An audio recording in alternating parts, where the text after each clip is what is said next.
လာမယ်ပို့မှာ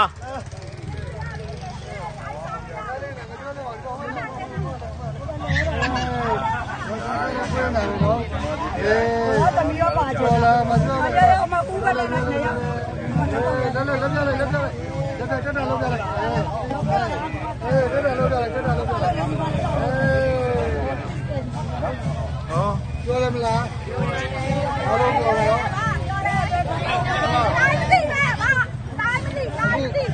ဘယ်လိုခံစားရတော့အခုတော့ဝန်တာတော့ပြီလေသမီးလည်းတော့စားပါပြီနော်တင်ပါတယ်လာတော့ပြေးလို့ရအောင်ဘဝတက်တက်ကိုလုံလောက်ပါပါပြီတော့ကြားတော့မတော်ပါဘူးညမေချောင်းသားတို့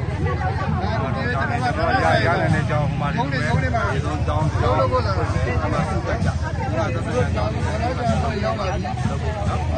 မာစီရဲ့ပြည်ကိုမတော်မှုတွေလုပ်လို့ရအောင်နော်ဟုတ်လားဒါရေးကျမရဲ့မာစီရဲ့